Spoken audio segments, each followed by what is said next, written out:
Another picturesque Florida sunrise from the central west coast area. It's a beautiful day.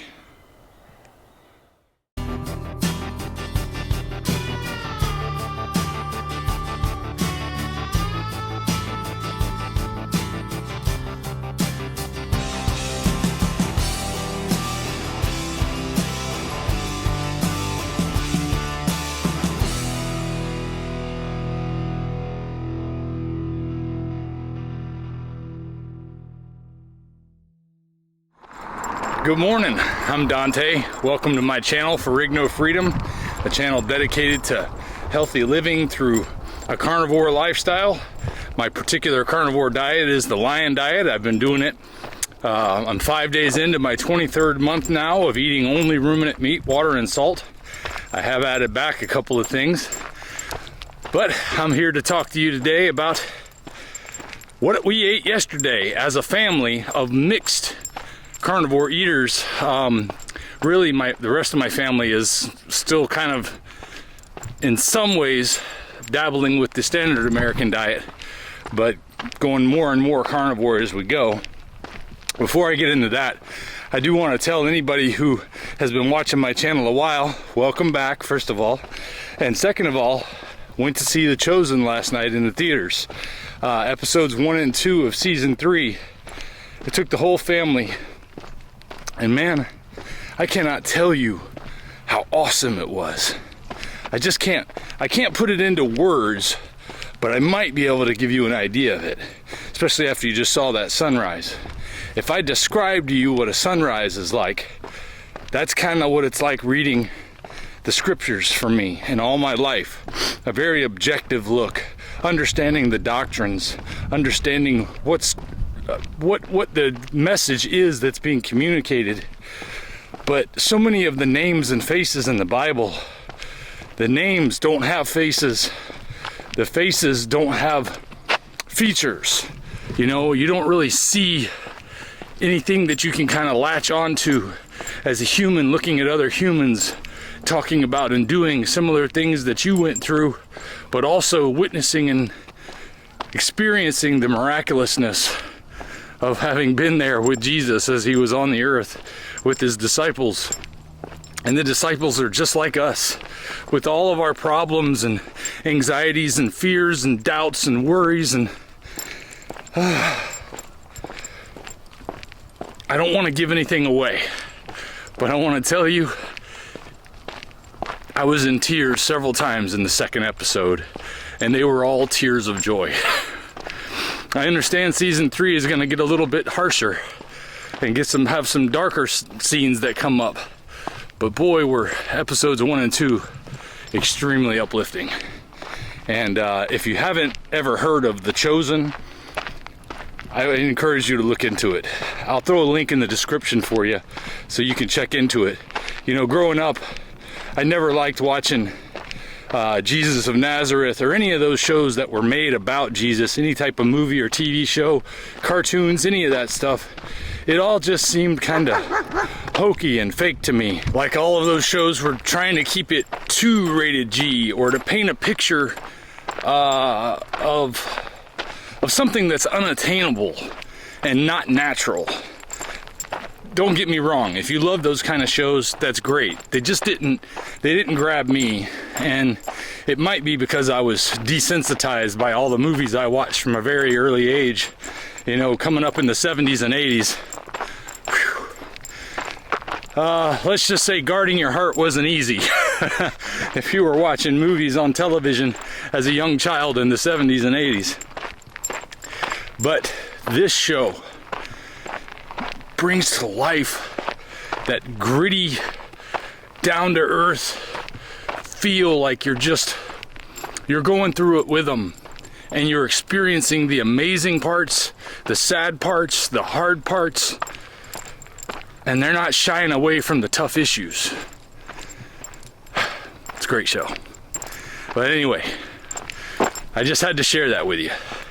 But let me show you what we did yesterday now. I was able to feed my whole family on a very high protein, and in some parts high quality, all of it was high quality meat. But I don't want to give it all away here. Let me show you some footage from yesterday. Today I'm going to be making sirloin tip in the crock pot. This is the first time I've tried doing a sirloin tip. I've gotten used to doing chuck roast in the crock pot, and it's been great because it's enough meat to feed the whole family, and we can have some eggs with it or something like that, and my wife and kids will either have some carrots and potatoes. I still don't eat vegetables, but they do. I'm just glad they're eating whole foods and getting all the processed garbage out of their system. But I've gotten to where I really like sirloin so much, I thought I'm gonna have to give the sirloin tip a try. So let's see how it does. You know, I get a lot of comments from you guys about not being good cooks and that you're asking me questions about cooking. I don't know anything about cooking. I'm learning as I go too. Even doing this for almost 2 years. I'm good at using the air fryer. I'm okay with the grill. I've gotten good at some other things, but the air fryer is still my fallback because it's so simple and easy. The crock pot, however, has started to really work its way into my affections with all the chuck roast I've been doing. So let's try this sirloin tip out and see how it comes out. I'm starting it here at 8 in the morning. I'm going to set it on the low cook setting so that it should be ready to go by about 5 o'clock tonight when we're ready for supper. Alright, what I like to do is take some of my coarse salt here and add a little bit to the pot before I put the water and stuff in, because the water is just going to soak it all up, but this way it'll help get soaked into the meat too.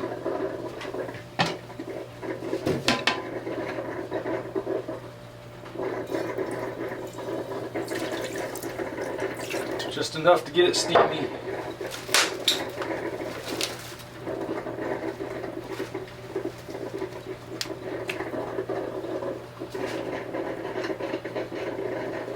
And then I'll take some kosher salt, add that on top of the meat.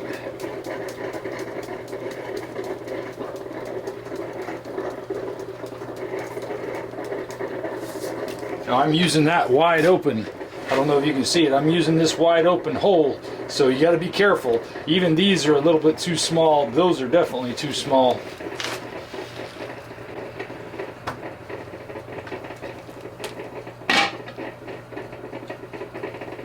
Oh, that's high. Low. Perfect. So now I'll just check back later and show you how it's doing, and we'll see how it comes out tonight. You know, on a cold morning like this, I used to enjoy a nice hot cup of coffee, but now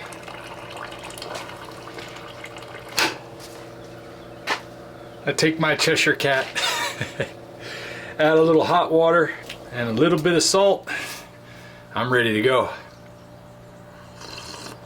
So here I am back. It's 10 minutes to noon. We still got the sirloin tip roast cooking in the crock pot, but Katie hasn't eaten yet, and I haven't eaten yet, and the boys haven't eaten yet. So I am taking 2 of these bone-in ribeyes I got from Publix yesterday.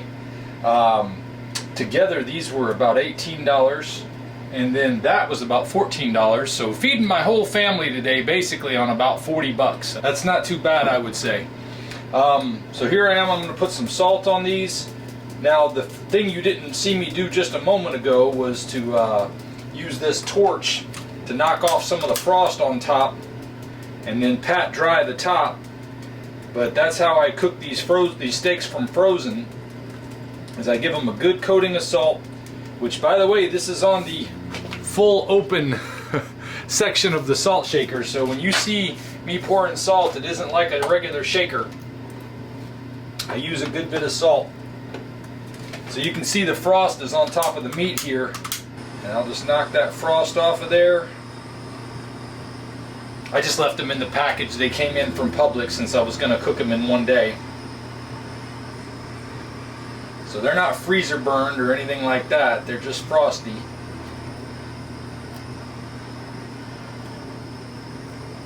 I wish Publix would hurry up and run their bone-in ribeyes like this on sale for $6.99 a pound again, or $7.99 even would be fine. $10.99 was good enough for me to buy some. That's how the prices have been crazy lately. Alright, so we've got the surface nice and defrosted now.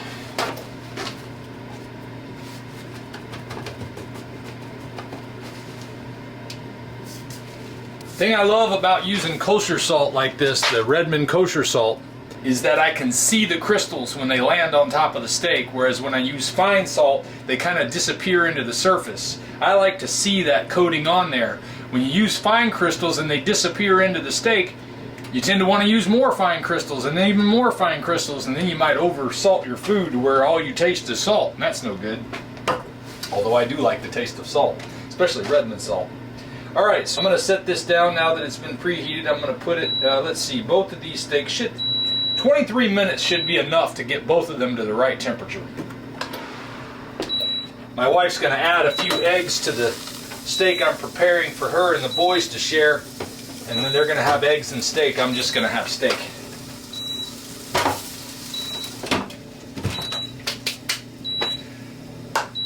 Well, I'm going to cook that 475 degrees, preheated, 23 minutes total. I'm going to flip them halfway through. Hey Siri, set a timer for 11 minutes and 10 seconds. 11 minutes and 10 seconds, starting now. You don't have to have an Apple Watch to do that, but having some kind of timer really does help you if you got a lot of things going on like I do. Flip it halfway through, and then toward the end I'm going to check the temperature again and see if it's around 140-ish is where I have found has been my favorite way to cook these steaks. It's closer to a medium cook, although I used to prefer medium rare.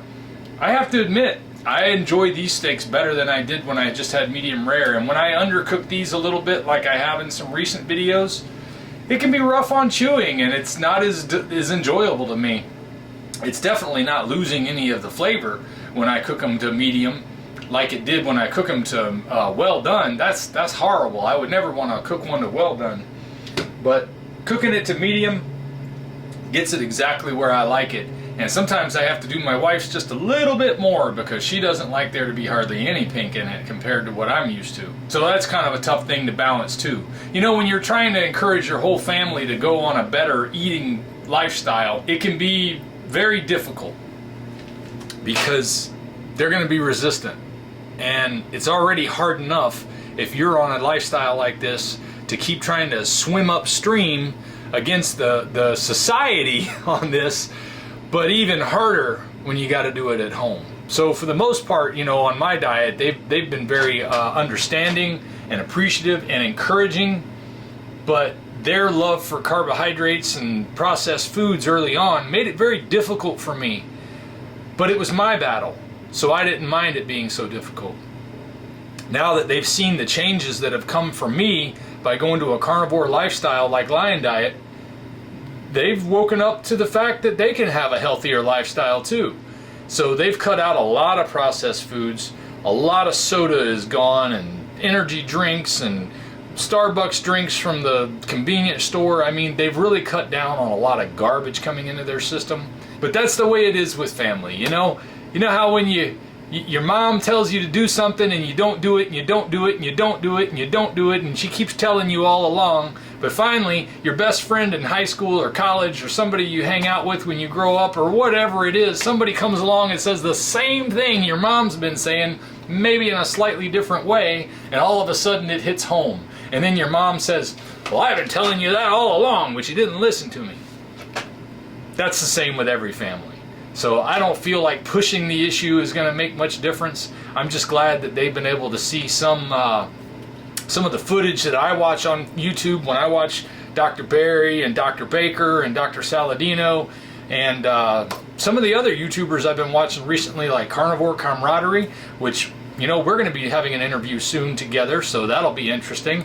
And then also I've done some smaller YouTube channels that we've done interviews with. That's been nice, and we've been watching them. But all of that information has added to what they've seen and heard from me, so it makes a difference. But geez, it's been 23 months I've been doing this diet, and you know, they still haven't gone full bore, but they are getting healthier. My wife's lost weight, my oldest son's lost weight, my youngest son has just gone gangbusters with his karate. I mean, he got like 4 different stripes in his award ceremony yesterday. So it has been good for all of us, and you can do it too, but you might have to carry some of the load. That's why I'm doing most of the cooking. I'm good at this. I'm used to it.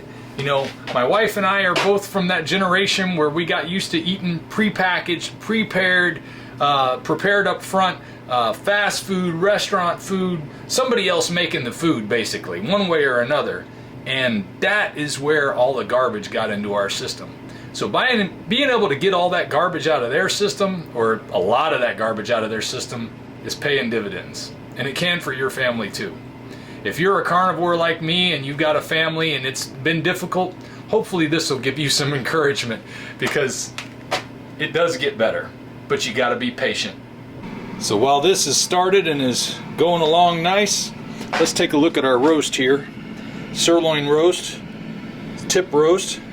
Kind of hard to really see much through the glass, and even though this has been completely sealed since I put it on here at 8 o'clock this morning, as soon as you lift this lid, all that heat goes right out of there. So I'm going to let it stay exactly like it is for a little longer before I do any dabbling with it. Alright, here we are back to flip it at the midway points, or flip them at the midway point.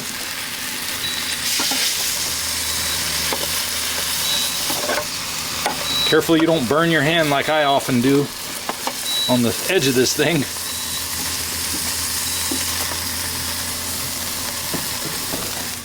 Alright, we're at the end of this cooking cycle here in just a moment.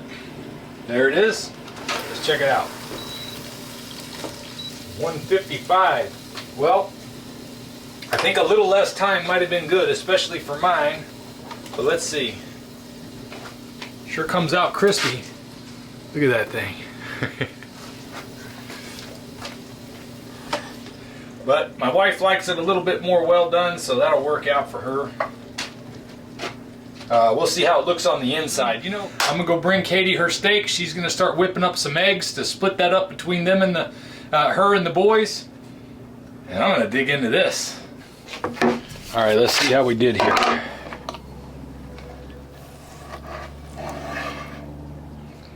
Not as pink as I would normally like. It was a little hotter in some spots than 140. But numbers and looks aren't everything. Taste is what's important.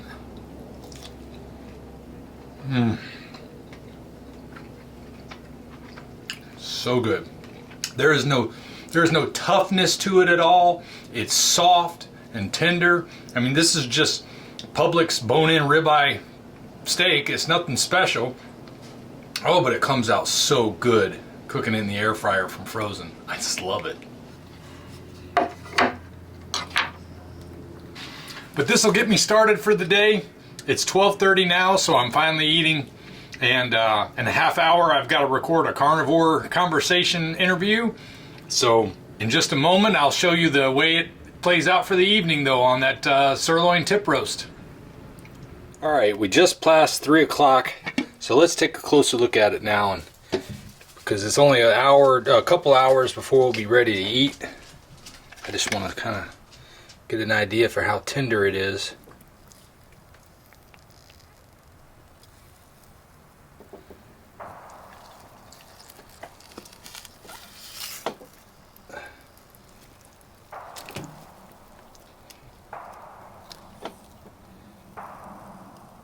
Definitely more tender on that side.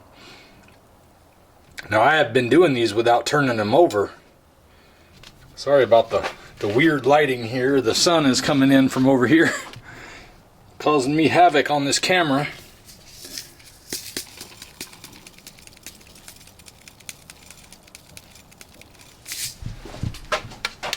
Maybe a shop light will help a little bit.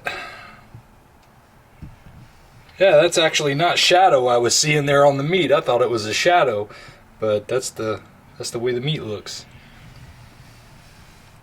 Well, it don't look all that good. Let's see how it tastes in a couple hours.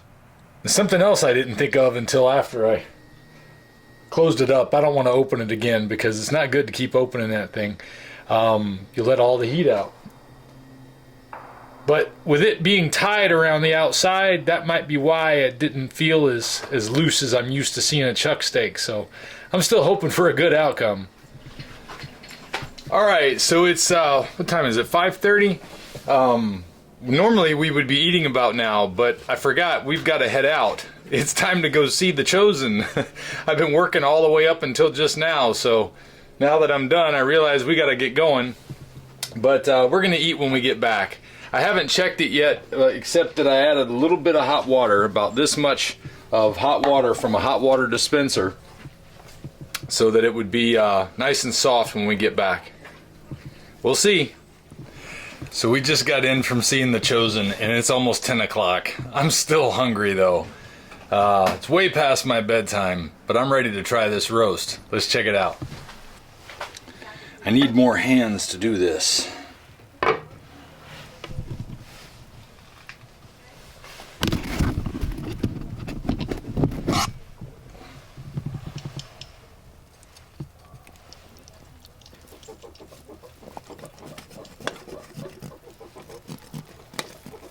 Trying to cut the cord out here. Well, I'm gonna have to put it down. All right, there we go. Oh, it just falls right apart. It's exactly what you want to see. Oh man.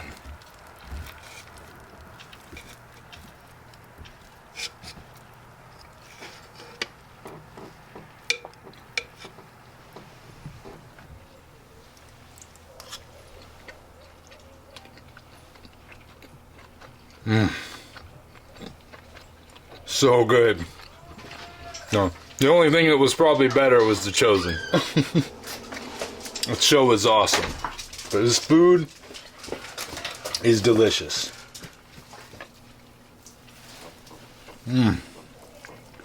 I can't grab it with this knife.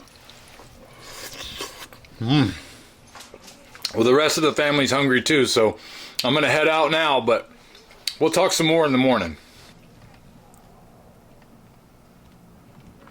So as you know, that was from last night. So what you heard at the beginning of the video today was my explanation of what I was talking about there. But just wanted to come back and give you guys that final encouragement to screw it, get up and do it. Today I was a little slow about getting up and doing it because I got in, as you saw, late last night, much later than I'm used to going to bed. Went to sleep around 11:15, and I slept right through my 4:30 alarm this morning. Very unusual, but I will say that I've been really putting my body and mind through it a lot more the past couple of weeks, because I'm working a whole lot more on this channel and on my body than I have been, and trying to branch out into other venues like Rumble and locals. So be looking for some information on that soon. But until then, I'll see you guys next time. If we pay extra, could we maybe get some grease or fat? Hey, I got one more piece of information for you. Katie and I are planning to go to KetoCon in Austin, April 21st through 23rd of 2023. I'm not sure if we'll be there all 3 days or if we'll even make it. We're trying. I will say that Carnivore Crisps has provided us with the entry to be there. And if I get 50 of my viewers to sign up to go to KetoCon this year, I'll have my own meet and greet table. I'm not really worried about that happening or not. That would really be cool though. Mostly because I know there's a few of you who would like to talk to me about some things. And I would love to be available for that. You know, this is all new for me, but if I had the opportunity to meet some of you guys and hear some of your stories firsthand, I think that would be really cool. So if you're interested, there's a link in the description to get your tickets for KetoCon. I'll be adding this to my videos between now and then because I think it would be a great idea if that's something you'd be able to do and it's not out of your way and it's something that you can afford to do. I know right now the 3-day pass is discounted pretty heavily from $300 to $100, and the Sunday pass is discounted from $150 to $100. I don't know which prices are going to change, but I know that prices are going up on December 1st. So if you really are interested in going, get them while the ticket prices are good. And I'll see you there.